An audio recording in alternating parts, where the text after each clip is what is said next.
Eu me chamo Elane, vou começar me apresentando. Tenho de cabelo louro, sou morena, estou com uma blusa preta. Nós vamos começar a fazer uma entrevista com você a respeito do nosso trabalho de extensão, do professor Robson, onde temos 5 integrantes, né? E a gente vai falar sobre a violência de gênero, mais formado em cima da violência doméstica. E aí a gente vai fazer as perguntas para você. E aí eu queria saber, o seu nome é Francis Firmino, né? Qual a sua idade, Francis? Vou fazer 45 depois de amanhã. Linda, arrasou! Parabéns! E quanto tempo, Francis, você está na área? Eu me formei em 2007. Então, gente, desculpa, acho que 16, 17 anos, eu acho. A gente para de contar, gente, há tantos anos que a gente não consegue fazer. Quando você está fazendo essa pergunta, agora que eu estou tentando raciocinar aqui, porque eu me formei em 2007 e eu comecei a atuar antes mesmo de ter meu CRES. Eu tinha só o protocolo. Eu fui lá dentro do CRES, só que o carimbo, meu número mesmo de registro, ia ficar pronto um mês depois. Aí eu entrei em urgência e emergência e já carimbava com o meu protocolo. Eu entrei e iniciei o trabalho. Eu me formei já para trabalhar na saúde. Que benção! Então, e na sua atividade, quais os tipos de violência de gênero que são as mais atendidas por você aí no seu setor? Então, a gente aqui trabalha, né, num centro especializado de atendimento à mulher. Eu estou coordenadora desse centro há 4 anos, vamos fazer agora em agosto.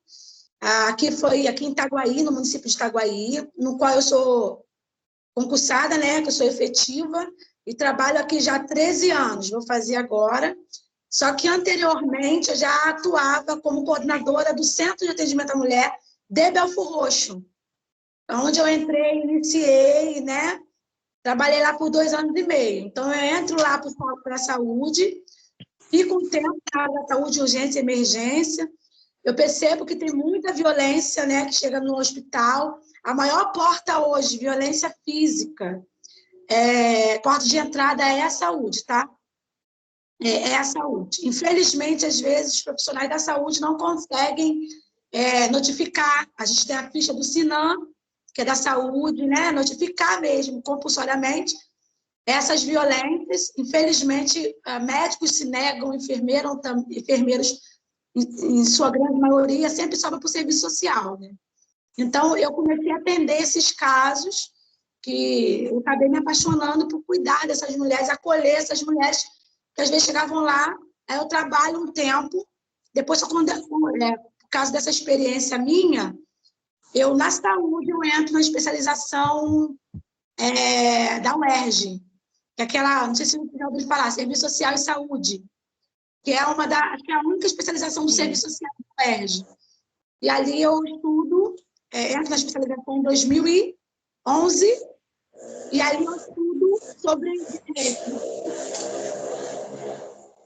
e aí ali eu começo mesmo, teoricamente, a me aprofundar nessa temática, né? Eu já atendia na prática, mas eu fui fazer essa correlação com a teoria.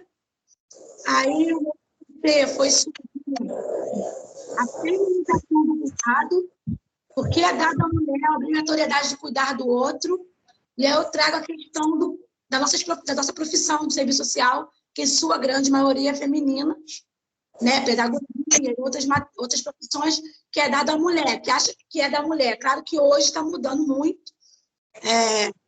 Para cá mudou muito. Hoje nós temos homens também no serviço social. O Jorge, aí que eu estou vendo, ele é assistente social, é estudante? Também. Parabéns, precisamos de homens no nosso campo. E aí, então, eu sou convidada para ser coordenadora do CIAN de Belford Roxo, trabalho 2 anos e meio, já sou concursada aqui, e venho para cá, começo a coordenar aqui o CIAN, em 2020, na pandemia. E aí eu era responsável, na época, antes do CIAN, no CREAS com demanda de mulher, porque aqui não tinha CIAM. E aí, assim, aconteceu muito, tá, Elaine? Casos de violência física e tentativa de feminicídio. Só que, naquela época, em 2020, para a pandemia, nós tivemos um índice, né? Não foi só aqui, foi em todo o Brasil, no mundo, mas eu não posso falar, né? Mas um aumento de violência doméstica, por causa do convívio com o autor de violência, né? Da mulher que é vitimizada. Não uso o termo agressor, tá? A gente até lê alguns textos, mas quando a gente faz isso, a gente meio que denomina esse homem que foi um autor de violência, tá? Então, a gente usa autor de violência. Apesar de ter algumas literaturas como agressor, são usa mais agressor, tá? É autor de violência. E mulheres em situação de vítima. E quando eu falo que a mulher é vítima, eu coloco ela num lugar de subalternidade, de fragilidade, de impossibilidade de sair desse lugar. A vitimizada é que ela sofreu uma violência de uma outra pessoa, então ela foi vitimizada e não vítima. Quando eu falo que ela é vítima, eu dou um carimbo nela que ela vai ser vítima para a vida toda. Tudo bem? Entendi. Entendi. Então, O Jorge pode se apresentar. Oi? O Jorge vai se apresentar e vai te fazer outra pergunta. Muito bom isso que você falou. Foi uma bagagem para a gente aprender a mudar a nossa fala, né? A partir de agora, e a gente começar a usar esses termos técnicos daqui por diante. Rapidinho.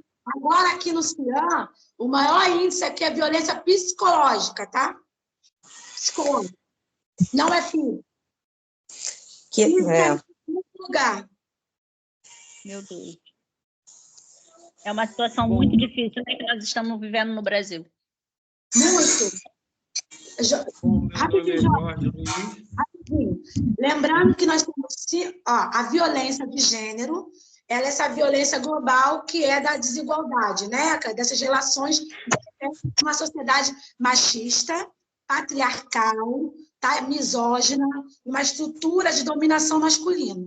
E aí, quando eu falo isso, tá aqui o Jorge, o machismo é um sistema, que ele pode ser expressado e feito e realizado tanto por homens quanto por mulheres. Tem mulheres, existem mulheres machistas, tá?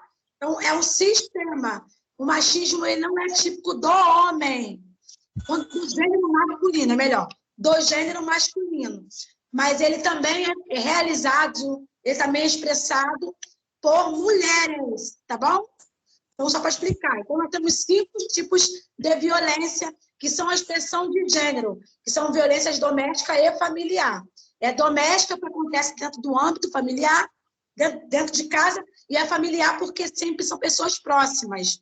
Então, são 5 tipos. A violência física, a psicológica, a sexual, a moral e não verbal. A gente usa a verbal erroneamente, porque a violência moral ela pode ser transferida tanto pelo verbo, ao falar verbalmente, mas a moral dessa mulher pode ser atingida visualmente, escrevendo, mostrando a foto dela no Facebook, expondo a vida dela, a intimidade dela, né? Então, a violência moral e patrimonial, que é a 5ª, é o seu, rasgar documento, roupa, pular, que é próprio dessa mulher, tá bom? Então, é isso. Até desculpa, porque eu quis ser didática, mas é importante, tá? É muito bom a sua fala. Bom, meu nome é Jorge Luiz da Silva, eu sou universitário e faço parte do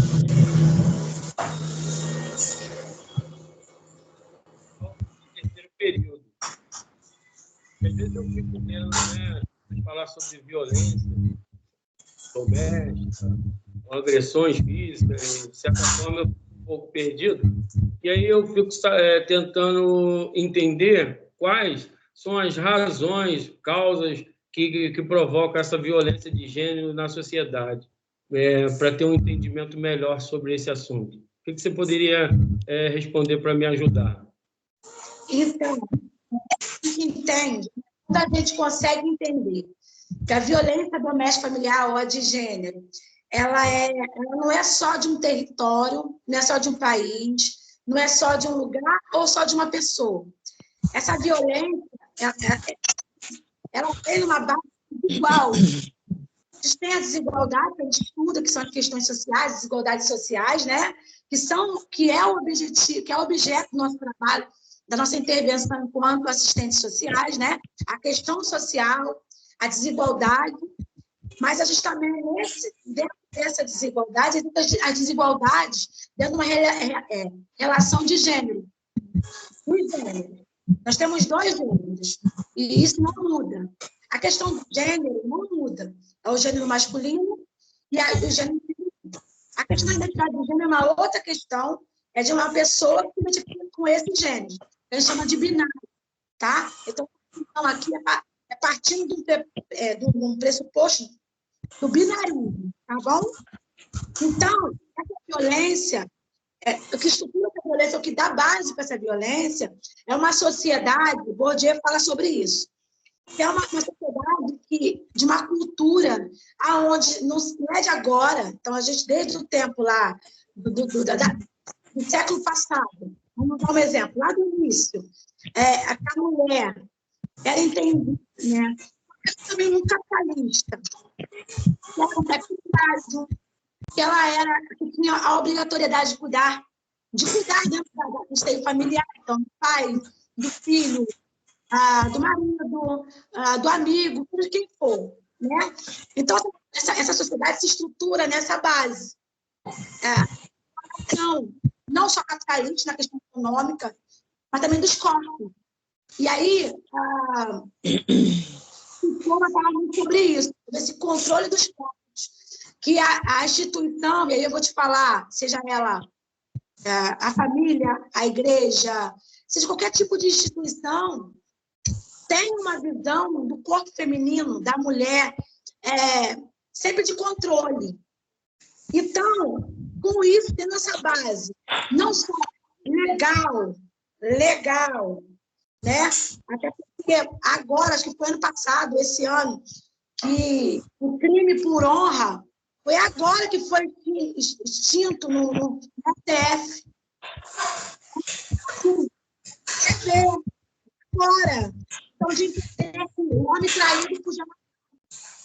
Então, lei, dão para isso. Religião.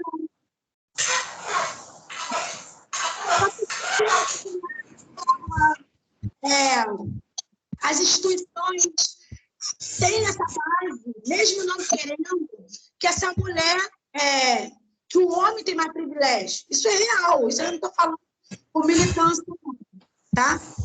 É por questão mesmo real. Temos mulheres aqui, a gente está entendendo, a gente sabe o que é isso, né? Quando a gente tem um filho, infelizmente, né? O filho é da mãe. Eu escuto muito isso quando eu dou muita palestra, né?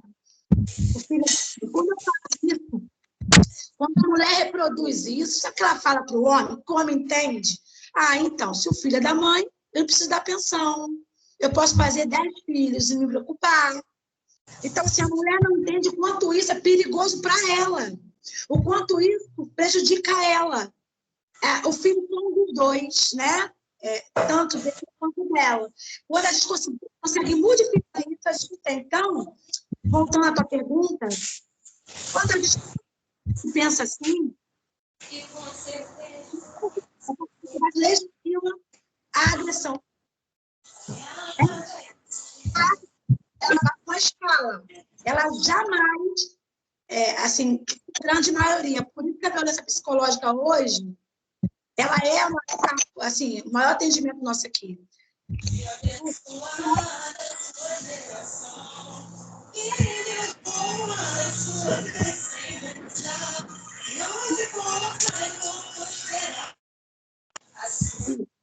Então, essa mulher, ela sofre tanto psicologicamente que é uma agressão. lógica,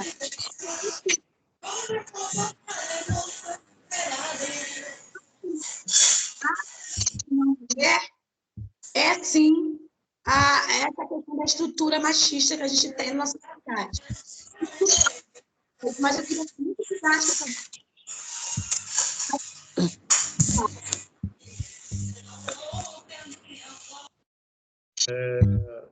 Elaine, Vocês entendem? Desculpa.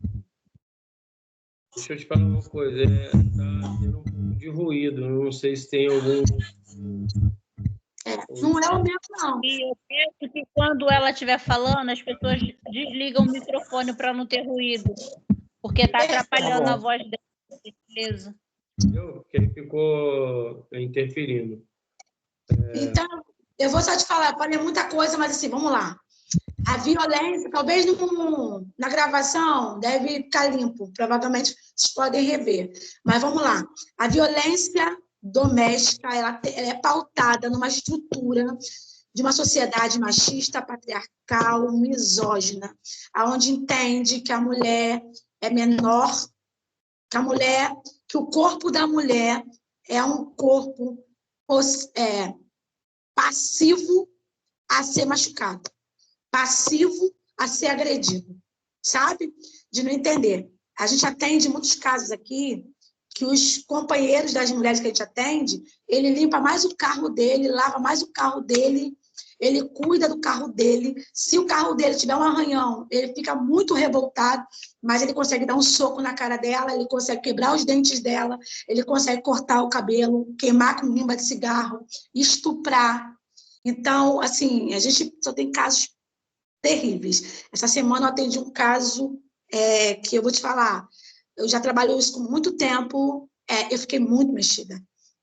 O quanto que ainda se bate muito, e não só se bate, se tortura, né? Porque a mulher apanhar de meia-noite às 5 da manhã e sair nua na rua pedindo socorro, porque ele enfiou os 3 dedos na goela dela, sufocar ela, para não... Então, vocês imaginem isso. Essa mulher sem voz, e ela conseguindo vir aqui, né? Ter dignidade de vir aqui, pedir acolhimento. Gente, é de doer o coração. Eu queria muito marcar um dia, porque vocês moram muito longe, né? Vocês virem aqui passar um dia comigo aqui no Ciam. Pena que acho que vocês moram longe, eu não sei se a faculdade de vocês é muito longe, mas eu queria muito que vocês vivenciassem esse momento, assim, de passar um dia comigo, tomar um café aqui comigo, se eu pudesse, tá? Se nós tivéssemos a oportunidade de ir, vai ser um privilégio. Eu tinha 5 estagiários de serviço social, que eu preciso... Você mora... eu preciso de pessoas para trabalhar com a política. Eu preciso de pessoas que se engajam, homens. Jorge, tá aí o convite, meu amor, para você. Você precisa, como homem, a gente precisa de homens na nossa luta, sabe? A gente tem uma campanha chamada Lápis Branco. É uma campanha, amor. A gente traz vocês para estar com a gente. Porque você vê um amigo seu agredindo uma mulher, ele escuta mais você falando não faça isso do que nós como profissionais. Porque um homem só escuta outro homem. Então, Jorge, precisamos de homens trabalhando para a nossa luta. Tá, Jorge? Sinta-se convidado, meu amigo. Eu já faço parte. Parabéns. Muito obrigado. Você?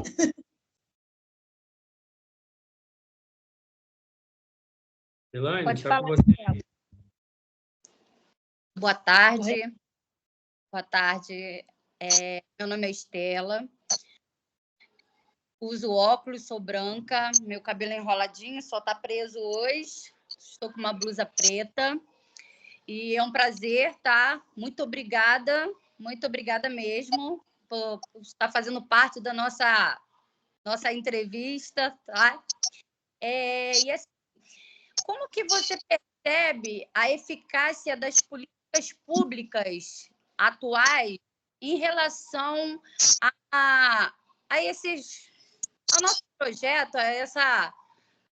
Como que eu vou explicar? Essa vivência sua, como que você pode explicar isso para a gente, Tereza? Então, assim, as políticas de enfrentamento à violência, ou a política nacional, né, de cuidado com a mulher, foi importantíssima. A gente teve um ganho, né? A gente teve as DEANs, na década de 90, de 80, a gente teve a Constituição primeiro de 88, que foi fundamental. Aí, assim, eu estou tentando trazer lá atrás, vamos lá para a Revolução Francesa, depois a gente teve os movimentos feministas, né? A primeira onda, que foi pelo voto, que foi importantíssima. A primeira onda foi no início desse século, do século passado, né? Que a gente está no século XXI, século XX. Então, foi importantíssimo que foi de sufrágio, né? As sufragistas. Eu não sei se vocês já ouviram falar do movimento das sufragistas, que foram a primeira onda do movimento feminista. Nós temos 3 ondas do movimento feminista. Então, temos as sufragistas, nós temos o segundo movimento, que é bem famoso, na década de 60, que foi com a Simone de Beauvoir, tá? Que foi a revolução sexual, quando a gente consegue ter a pílula anticoncepcional, que deu para a mulher a decisão de ter ou não filhos. Então, foi a segunda onda, daquela frase, né, que ninguém nasce mulher, torna-se mulher, que é uma frase de Simone de Beauvoir, que muita gente distorce, mas não é sobre questão de identidade de gênero, é sobre a questão do se entender que o ser mulher e ser homem é construído socialmente e historicamente. Foi nessa visão que ela quis dizer, né? E aí nós temos a terceira onda, que é a onda que aqui tem mulheres pretas aqui na nosso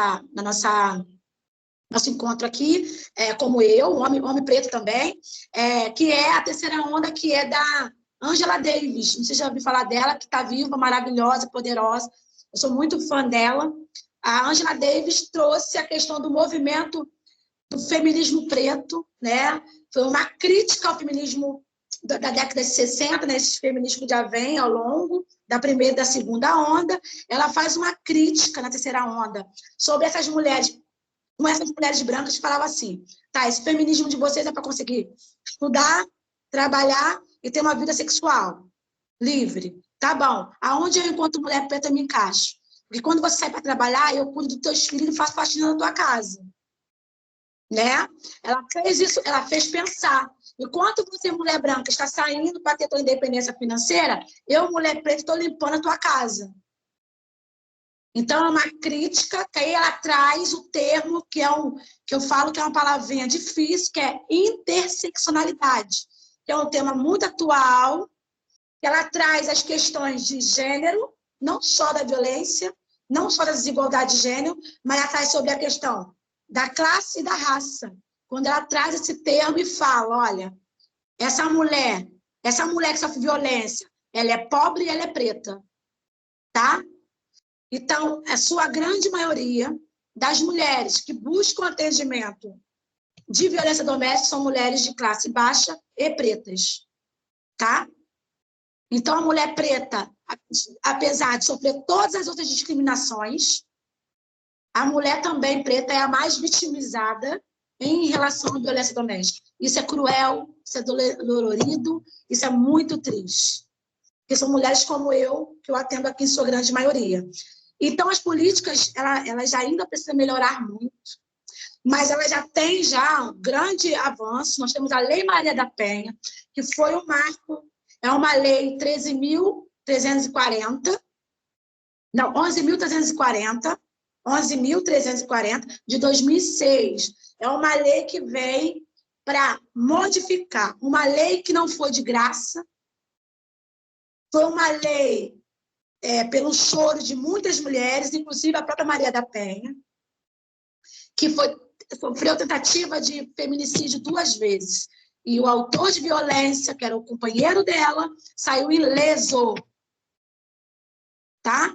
Então, foi denúncia de movimentos sociais, também não foi o governo de Benesse, apesar que naquele momento a gente tinha um governo progressista, contudo, foi a luta dos movimentos sociais, lutas de mulheres, mulheres pretas, mulheres brancas, mulheres indígenas, que lutaram, fizeram várias denúncias em órgãos internacionais de direitos humanos, do qual culpou, tá? E obrigou o nosso país a elaborar uma lei de proteção à mulher. E aí se deu o nome de Lei Maria da Penha, tá? Então, são políticas, as DEANs, os centros de referência em defesa da mulher, né, em atendimento à mulher. Nós temos, e aí os centros de referências têm várias nomenclaturas. Então, temos CIANs, NIANs, CIANs com I, que é Centro Integralizado de Atendimento à Mulher, CEAM com E, que é o meu caso, Centro Especializado de Atendimento à Mulher. Nós temos CRAM, que é como se fosse CRAS, CREAS e CRAM. Temos CRM, tá? Temos CREAM, temos NIAN, NUAN. Nós temos várias nomenclaturas que fazem o mesmo atendimento, tá? Vai mudando de acordo com o tempo e de acordo com o município, tá bom? Então, as políticas, sim, de enfrentamento à violência vieram para modificar. Hoje se denuncia mais, nós temos canais de denúncia, nós temos o 180, que é um grande ganho também. Nós temos o Disque 100, que também se adaptou a falar sobre violência doméstica contra a mulher, porque até então era só para criança, mas a gente percebeu que às vezes a criança sofria violência junto, então passou também, de alguma forma, a ouvir e a receber denúncia de mulheres, tá? Nós temos hoje a Patrulha Maria da Penha, que é um programa estadual, tá? Que ele é estado, são as polícias militares do estado, treinam uma equipe, sempre são um policial feminino, uma policial feminina e um policial masculino, atende essas mulheres que obtêm, né, que têm deferimento de medida protetiva. Só essas, tá? Porque mulheres que sofrem outro tipo de violência, mas não têm medida protetiva, que vai depender da avaliação do juiz, do promotor, né? Elas não precisam, porque elas estão sofrendo violência, mas não estão em risco iminente de morte. Só recebem medida protetiva as mulheres que estão em risco iminente de morte. Para essas mulheres, além da medida protetiva, nós temos também um abrigo sigiloso, que eu não vou falar para vocês aonde porque é sigilo mesmo, e é muito sigiloso, porque protege a equipe que está lá, protege a mulher que vai para lá e protege a gente. Por quê? Lá, nesse abrigo, vai mulheres, é um abrigo para mulheres que são de violência. Então, vai mulheres muito ricas e mulheres muito pobres. Entende? Lá não é por causa. Professora, desculpe interromper, com licença, como que ficam os filhos dessas mulheres? Eles vão com as mães? Eles vão com as mães, todos eles. Olha, é muito legal, é um abrigo. Eu não sei se pode fazer visita lá institucional por causa dessa questão do sigilo, mas como eu já trabalho com isso, eu fui, né? O abrigo é uma gracinha, gente. Tem quartos para eles, por exemplo. As mulheres, às vezes, vão ter que correr, fugir de casa, porque o cara está matando, vai tentar matar. Então, ela tem que sair correndo. Então, às vezes, elas vão deixar documentos, roupa, às vezes é bebê, fralda, mamadeira. Nesse abrigo tem tudo. Ela chega com a roupa do corpo, e se for 10 filhos vão com ela. Se for 20 filhos vão com ela. E aí ele tem um quarto, tem berçário, tem brinquedoteca, tem esses espaços. Lá elas vão ganhar kit de mamadeira, leite. Lá tem uma equipe multidisciplinar, tem pedagoga, assistente social, psicóloga lá dentro, tá? Que além de cuidar dessa mulher, a gente leva essa mulher para lá, tá? Ela vem pedir socorro no centro de referência ou na delegacia, e aí a gente faz esse traslado, a gente leva ela até esse lugar que é sigiloso, e ali ela fica, só que ela continua referenciada para o município que a levou, da onde ela mora. Então, a gente não abandona ela lá. A equipe aqui do CIAM continua dando suporte no território para ela que está lá. Lá, ela não pode falar com qualquer pessoa, ela só vai poder falar com uma pessoa. Ou um familiar próximo, pode ser uma amiga, pode ser um pastor, uma pastora, um pai de santo, seja quem for, às vezes da religião dela, ou um amigo, um vizinho, que ela tem confiança, tá? Então, ela só pode conversar por meio do telefone do abrigo. Jamais lá não pode celular. Porque se ela vazar uma foto, ela coloca ela em risco e todo mundo que está lá. Porque tem outras mulheres de todo o estado do Rio de Janeiro. Não é só do município do qual eu pertenço. Tem em todo o estado do Rio de Janeiro, tem gente lá. Entendeu? É isso. E existe um tempo determinado para ela ficar lá ou não tem tempo determinado? É um abrigamento temporário, tá? De 3 meses, podendo prorrogar por mais 6 meses, dependendo da medida protetiva que essa mulher tenha. Porque, para ser abrigada, essa mulher precisa comprovar risco iminente de morte e ter um RO com medida protetiva. Senão, ela pode ir para o abrigo, sem medida protetiva, e o autor de violência invadir. Claro que é muito difícil saber onde é, mas pode acontecer, a gente não sabe. E aí, sem medida protetiva, ele não é preso, porque ele não descumpriu o afastamento dela. Então, a medida protetiva não é só para proteger a mulher, é para proteger também o próprio abrigo, o próprio distanciamento do abrigo. Se esse homem tentar ousar chegar perto, ele é preso em flagrante por descumprimento de medida protetiva. Entendeu? Então, esses condicionantes, tá?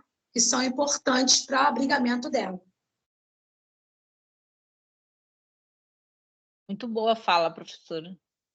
Já estou até te chamando de professora, né? Muito obrigada pela... Rose, você se apresenta, depois Maria Cristina, e faz as suas perguntas. Eu já estou muito grata, já estou te agradecendo mil vezes, porque tudo que você está falando para a gente está sendo uma bagagem enorme, sabe? Um aprendizado enorme para a gente. A gente está pegando... Eu estou querendo me comover aqui, assim... Eu estou maravilhada. Porque é uma história incrível, sabe? De arrepiar, e a gente sabe que a gente vai enfrentar isso aí daqui para frente, e sendo profissional, mas assim, é como se a gente estivesse vendo um filme, né? É uma trajetória que a gente não tem essa realidade quando a gente escuta um profissional falando. Prazer, professora. Meu nome é Rosilene. Não? Né? Aí... Posso falar? Prazer, meu nome é Rosilene, né? Mais uma vez, obrigado pela atenção. E, assim, estou muito feliz de estar sendo atendida, muito grata, né? Grata pelo grupo que me acolheram maravilhosamente. Meus amigos aí estão me dando um apoio, porque tem 2 anos que eu saí de um relacionamento abusivo, né? Eu tenho um filho autista, e o pai do meu filho, ele me atribuía a culpa do meu filho ser autista a mim. E isso me trouxe um sofrimento muito grande, eu tive que procurar ajuda psicológica. A faculdade, meus amigos que me acolheram, seguraram na minha mão, estão me dando força.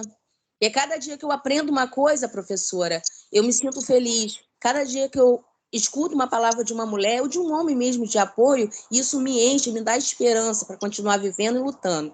Então, eu quero te fazer uma pergunta. Como que é o seu trabalho junto com o Ministério Público, que você faz para intervir na vida dessas pessoas, dessas famílias que estão em vulnerabilidade? Primeiramente, Rosilene, meu amor, você não é a única, tá? Eu sofri violência doméstica pelo meu irmão, por parte do meu irmão, a vida inteira. Até 28 anos, eu apanhei muito dele. E ninguém escolhe essa área à toa. Eu quero que você saiba disso, mulher. Você é maravilhosa. Obrigada.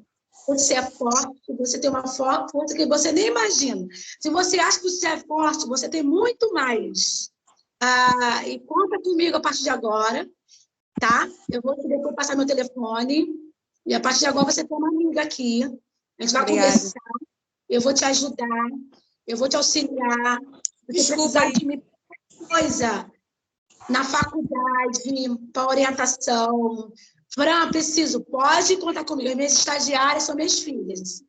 Obrigada. Então, se vocês quiserem grupo, Me adotem, eu estou aqui. Tá?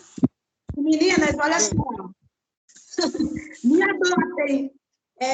Vamos lá. Eu vou responder. Eu fico emocionada. Desculpa, gente, eu vou chorar também, porque eu já fico... Então, meu amor... Desculpa, gente. Guilherme, você é uma mulher preta, empoderada, maravilhosa. Você vai ser uma excelente profissional. Você vai dar a volta por cima. Entenda o que eu estou te falando. A sua história vai servir para muita gente.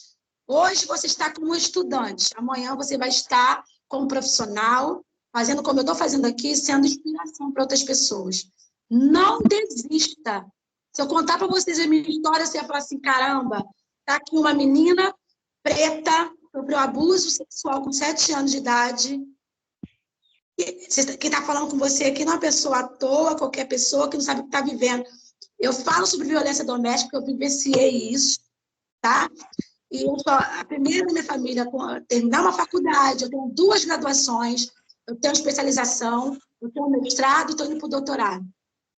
Eu tenho 2... E vou te falar o porquê que eu escolhi ser assistente social. Porque eu, criança, eu nunca fui à escola, nunca estudei, né? Eu vim saber com uma sala de aula agora com quase 30 anos. Terminei meu ensino médio no meio da pandemia agora. Aí me inscrevi para a faculdade, consegui a bolsa, estou muito feliz, né?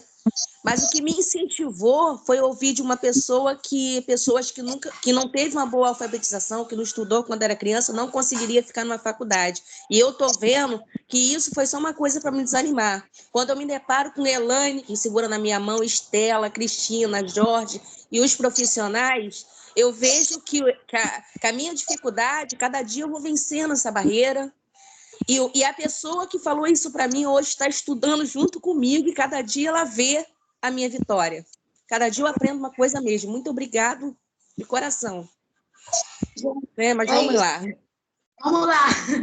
Outra coisa, rapidinho. Eu tenho a minha dissertação de mestrado. Se vocês quiserem, eu vou estar disponível para vocês, tá? Lá tem uma dissertação imensa, com 178 páginas, falando sobre violência doméstica, uma pesquisa de 4 anos.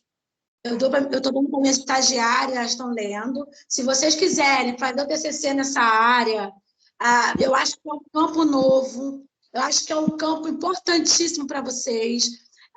Tem poucos profissionais, uma discussão atual, eu acho que vocês vão arrebentar. É uma dica que eu estou dando, tá? Se vocês quiserem depois usar a minha dissertação, pega lá, pode citar, ler, ver os trechos interessantes para vocês.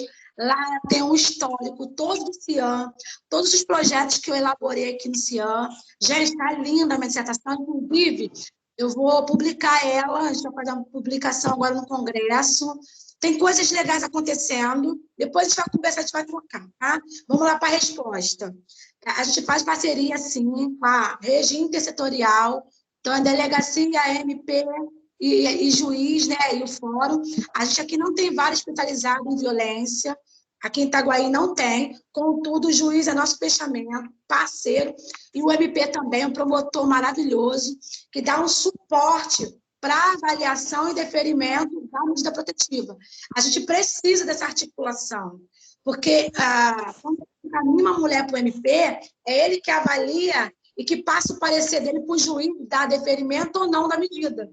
Quando a gente tem uma articulação mais próxima, é rápido, a medida sempre sai. A gente tem um índice altíssimo de liberação de deferimento positivo, né, das medidas protetivas. Então, a gente tem sim, uma articulação muito boa, muito fundamentada, muito articulada com o MP.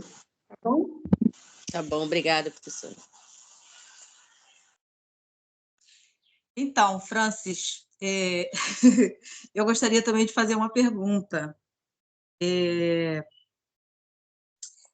Eu primeiro vou me apresentar para os colegas e para você como profissional. Gostaria de perguntar também se estão me ouvindo. Tá, mas eu estou. Beleza, o meu microfone agora eu falei alguma coisa, mas ninguém respondeu, aí eu me calei. Então, meu nome é Maria Cristina, tenho 1,56 de altura, 52 quilos, tenho 57 anos, cabelos cacheados, que está preso também hoje, igual a minha colega Estela. Tenho a cor parda, uso óculos, estou usando vestido preto com as estampinhas coloridas, certo? Então, Francis, eu gostaria de saber quais os maiores desafios ou os principais desafios enfrentados para combater a violência de gênero. Isso é muito importante, né? É só essa pergunta? Tem mais? Quais os maiores desafios e os principais enfrentados para combater a violência doméstica? Quer dizer, a violência doméstica é a violência de gênero, né? Tá. Sim. Acho que os principais, aí que se Deus quiser, eu fiz meu projeto de doutorado, é sobre esses principais desafios, inclusive. É uma pergunta que eu estou na ponta da língua. Primeiro, falta de capacitação, né, dos profissionais para acolhimento dessas mulheres. A revitimização da vítima, tá? E também a questão de estrutura, dentro do próprio território, ou até ao nível de municipal, a gente não ter uma estrutura. Por exemplo, a gente depende muito de gestores ter uma boa vontade, como o nosso aqui teve, nosso prefeito teve essa boa vontade, entendimento também, essa proatividade de fazer um CIAM. Mas tem lugares que não tem ainda, né? E aí, essa estrutura, como a gente não tem, então é difícil, porque você, às vezes, vai atender essa mulher no CREAS. E o CREAS também atende essa demanda. Contudo, atende outras demandas. E o atendimento à mulher em situação de violência, ele é extremamente sigiloso. Ele é totalmente, que eu falo, que é muito melindroso.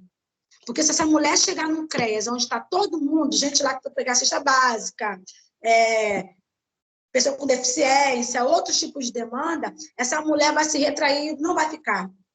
Porque ela vai ficar com medo de denunciar esse autor de violência e alguém ali que esteja ali procurando outra coisa, ver ela e entregar ela para o companheiro, ex-companheiro, ou seja, quem for. Então, a gente precisa de uma estrutura específica para esse atendimento. Então, nem todo gestor tem isso. A outra que eu falei, que é a revitimização, a gente chama de rota crítica, é outro termo importante, tá, gente? É um termo que a gente usa muito, que é a rota crítica, professora. É o caminho que essa mulher toma até chegar no atendimento específico para isso. Então, por exemplo, a rota crítica se inicia onde? Dentro de casa. Quando, às vezes, ela apanha e ela fala com a mãe, ou fala com a amiga, ou fala com a irmã, ou fala com o filho, ou fala com o irmão, ou fala com a vizinha, e sabe o que elas vão falar? Faz isso não, boba. Se vai prejudicar teu marido, ele é uma boa pessoa, ele só te bate. A mulher ali mesmo, ela tem aquele ímpeto de denunciar, ela para. A rota dela, que seria o caminho que ela ia fazer, para chegar no direito dela, na proteção, para conseguir se defender, ela já interrompe aqui. Às vezes, ela consegue passar, a família vai lá e incentiva, a amiga, o pastor, o pai de santo, seja quem for, incentiva, ela vai. Então, quando ela chega na delegacia, o inspetor fala, faz isso não, você vai botar teu marido preso, é o único que paga a pensão dos seus filhos. Ele preso, como é que você vai conseguir? Né? Como é que isso você aí vai é verdade. Aí a mulher vai lá, volta. Um apoio familiar agora é crucial, é muito importante para que ela tenha força e para que isso seja realmente cortado ou evitado, né? O gênero nesse momento. Isso, exatamente. Então, assim, a rota crítica dela, rapidinho, já estou terminando. A rota crítica dela é crucial. Ela precisa ter essa rota crítica, que a gente fala que ela é em curvas, a gente precisa, máximo, diminuir esse caminho. Como é que a gente consegue estreitar isso? Capacitação, que é uma outra dificuldade que a gente tem. profissionais que são diferentes de vocês, lindos e lindas que estão aqui, que estão buscando entender, compreender, se aprofundar nessa temática. Esses profissionais não fazem isso. Então, isso acontece como acontece muitas vezes. A mulher chega lá no posto de saúde, ela está toda machucada, aí ela fala, eu apanhei. Aí tem profissional de saúde que fala assim, e o que você está fazendo com ele? Você gosta de apanhar? Você ouvir isso de um profissional, de um médico, de um enfermeiro, de um assistente social, de um psicólogo? Você imagina, essa mulher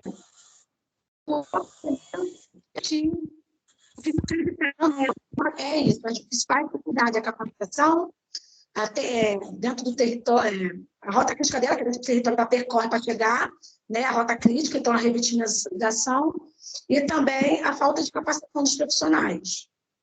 É mais ou menos isso, deu para entender um pouquinho? Professora? Eu só queria complemento um pouquinho, dentro dessa mesma que eu acho o que eu entendi que, na verdade, falta ainda políticas públicas, não é isso? Não, as políticas públicas têm, e tem muita, tá? Claro que a gente pode criar mais, por exemplo, hoje tem muito aplicativo de pedir socorro, a gente também tem aquele alerta, né, que você aperta no botão, se ele aparecer perto de você, você tem como falar, né, tem várias possibilidades hoje de tecnologia que acabam sendo políticas públicas, inclusive fazer o RO via computador, a própria mulher pode fazer. A gente tem. O problema não é isso, é pessoas capacitadas para acolher. Não adianta ter o CIAM, não adianta ter a delegacia, não adianta ter o MP, se os profissionais que estão ali, os servidores, né, os agentes de segurança, se eles vão pegar aquilo ali e vão maltratar aquela mulher. Então, assim, o problema não é a política, o problema é as pessoas que fazem uso, que trabalham com as políticas, né, no acolhimento dessas mulheres. É isso. A educação seria um passo. Mas isso depende de muita boa vontade. Por exemplo, eu faço capacitação, só que eu não ganho nada mais do que isso.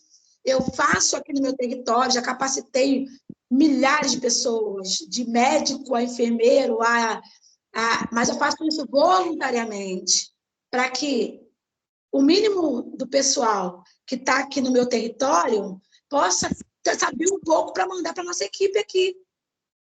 Entende? Então, assim, só que eu sou pequenininha, eu sou somente em Itaguaí. Se você for ver minha dissertação de mestrado, eu elaborei a ficha Lilás, que é um produto técnico do meu mestrado, que, inclusive, o pessoal do Estado quer divulgar isso em tudo quanto é município. Vamos ver, gente, porque é um trabalho construído que é na saúde.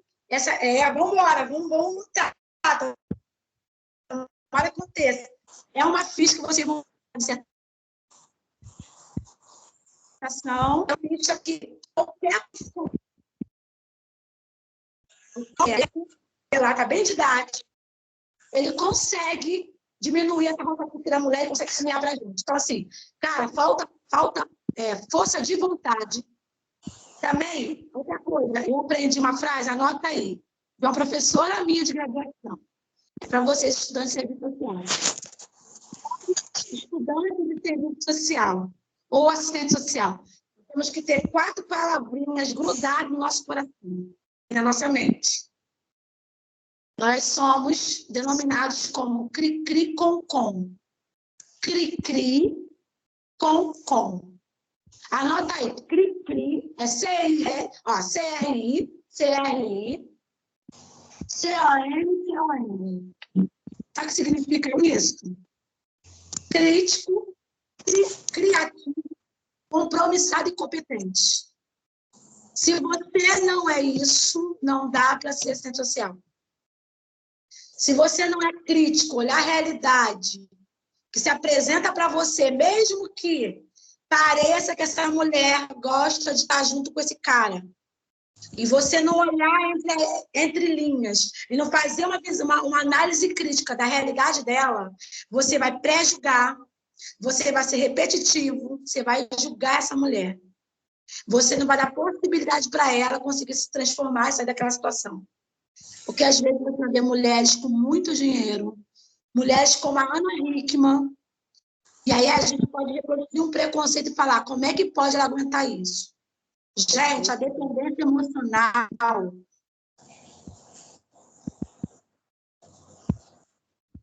é pior que a dependência econômica. Que é o homem que agride, né? Por causa do econômico. Não é mais, gente. Deixa eu falar um negócio para vocês. As mesmas ramificações que os nossos neurônios fazem uma pessoa dependente químico são as mesmas ramificações que os neurônios fazem para mulheres que amam demais. Tem mulher com crise de abstinência do homem. Mesmo ele batendo, agredindo, humilhando, ela precisa de um bom dia dele para sobreviver. E às vezes nem bom dia ele dá, né, professora? Não dá. Não depois, dá. Às vezes, então... Sua resposta. A gente, quando a gente entende isso, a gente jamais vai reproduzir. Mulher de bandido gosta de apanhar. Mulher de malandro. A gente não vai reproduzir isso como profissionais. E a gente vai também, criticamente, falar com pessoas que reproduzem. Tá bom? Tá? Então, crítico, criativo, competente, compromissado. Compromissado com o nosso código de ética. É ele.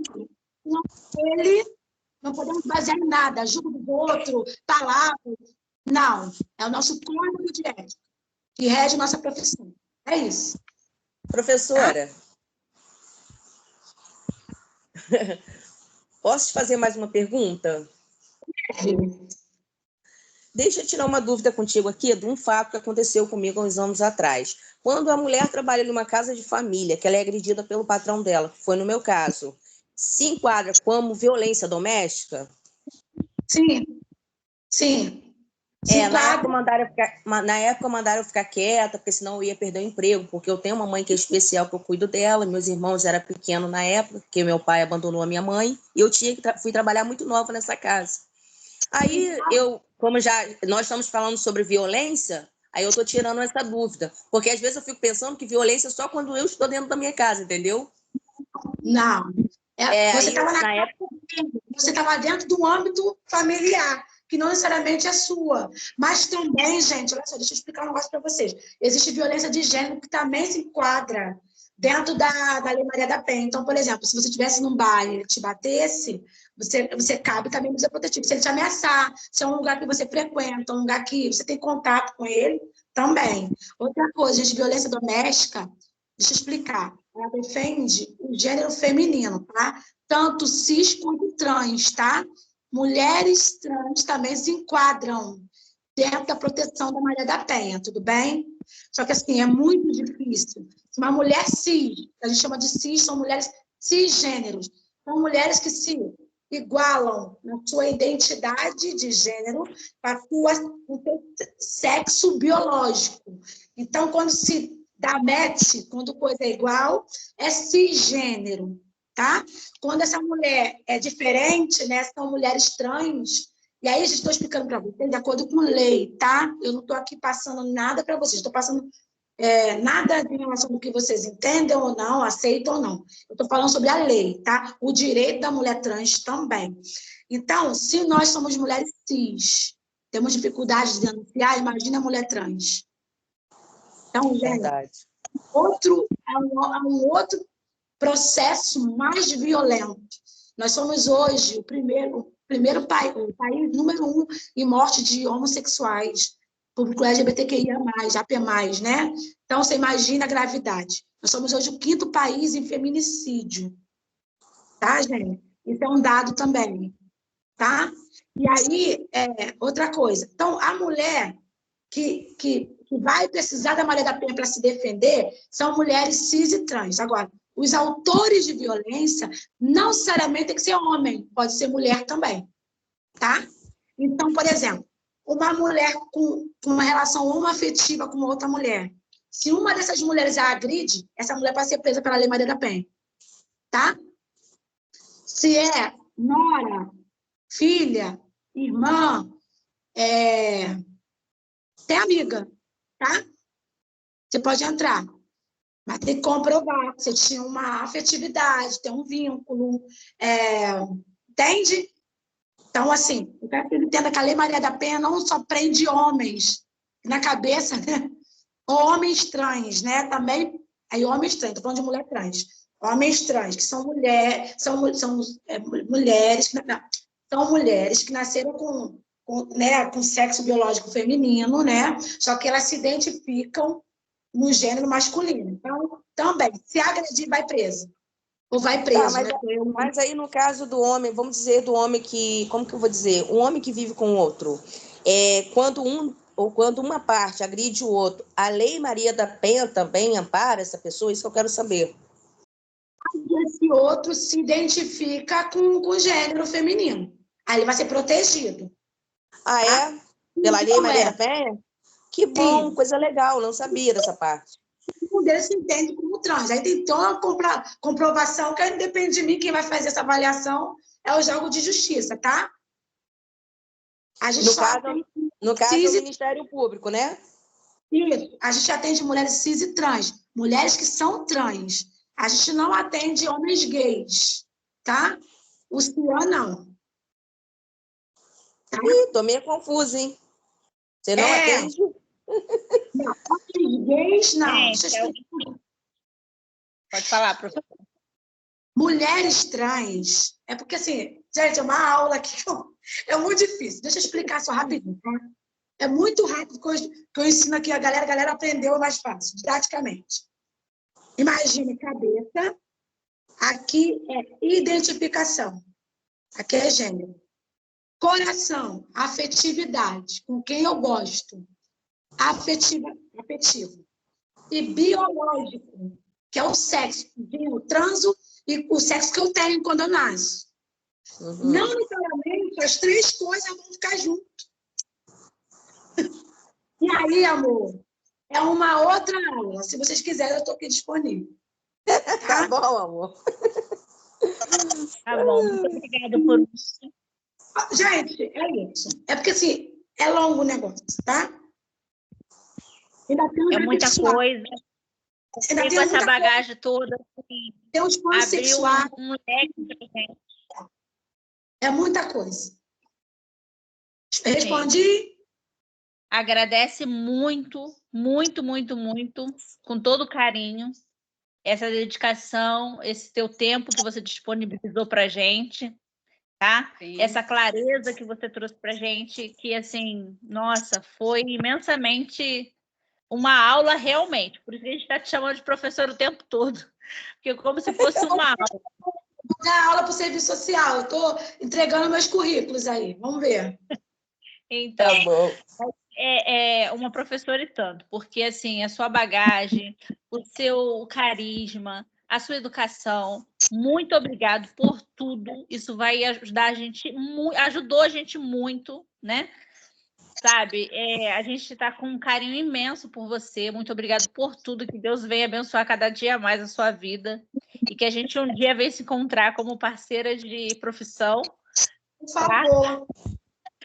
A gente termina agora. Tá? E a gente te agradece de coração mesmo por todo o carinho que você teve com a gente. Tá, ó, gente, só agradecer. Muito obrigada pelo convite. Contem comigo.